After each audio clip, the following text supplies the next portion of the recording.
So in this video, we're going to be looking at equivalent capacitance in parallel and series circuits.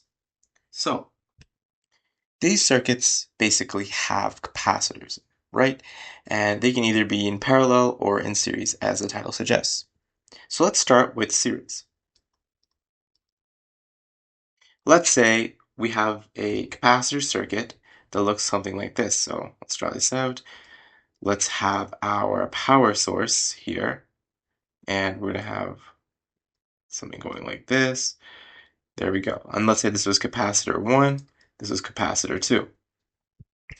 Now, if we were to find the equivalent capacitance, right, which I can represent with C sub EQ, right, and this is just going to be 1 over capacitor 1 plus 1 over capacitor 2, right, and this would actually increase in proportion to the number of capacitors you have, right, so it'd be 1 over C1 plus 1 over C2 plus 1 over C3, etc., etc., etc., depending on the number that are in series, and this would be all to the power of -1. So that's for capacitance in series, equivalent capacitance in series. Now, let's look at parallel. Now let's say our circuit looks something like this, right? We have our battery, voltage source, right? And let's say we had something like this, right? Let's get eraser. Right? If we have something like this. So in this case, say this is capacitor and capacitor 2, our capacitors are parallel. So therefore our equivalent capacitance is going to be equal to C1 plus C2. So we just straight up add our capacitance to get the equivalent capacitance. Now let's do an actual problem. We have 3 capacitors. Our first capacitor is 7 microfarads, our second capacitor is 3 microfarads, and our third capacitor is 2 microfarads. So what we're going to have to do is find the equivalent capacitance of all these 3 capacitors. In order to do that, we have to identify where we have a parallel combination and where we have a series combination. So here we can see that we have a series combination between capacitor 1 and capacitor 2, between this one and this one, right? You can see that they're in series.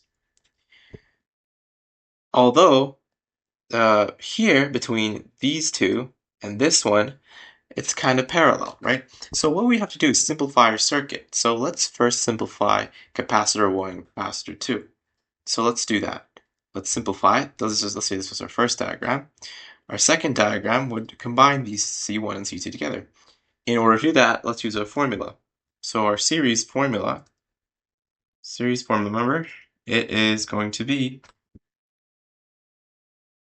the equivalent capacitance is equal to 1 over capacitor 1 plus 1 over capacitor 2, all to the -1, right?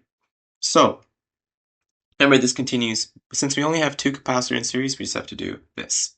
So what is 1 over capacitor 1? It's 1 over 7 farads plus what is capacitor 2? 1 over 3 farads, and it's all to the -1. And if we do our calculation right, we should get an answer of 1 over 3, so this should be 2.1 microfarads. So therefore, you can state here, therefore, if we were to make a C12 capacitor, it would have capacitance of 2.1 microfarads. Okay, so now let's simplify our circuit and make that into one capacitor. So it's the same thing, right? We're going to go like this, and it would be one capacitor here. And we'd have our other capacitor here. Okay, so this one right here is 2.1 microfarads. So 2.1 microfarads. And this one is 2 microfarads. Okay, so now we actually have something that is parallel. This one and this one are parallel, right? So let me label this better. remember, this is capacitor 1, 2, and this is capacitor 3. Now, these two are parallel, so all we have to do, remember, for parallel, all we have to do is add our capacitors together. So it's just going to be C12 plus C3 in this case. Okay? Oops. So this is going to be equal to what is C12, which is 2.1 microfarads plus what was C3? C3 was 2 microfarads. So therefore, your equivalent capacitance is equal to 4.1 microfarads. So that should be your final answer. And I hope this video made sense on how we can find the equivalent capacitance, depending on if we're looking at something in series or parallel, and combining it together to get our final answer.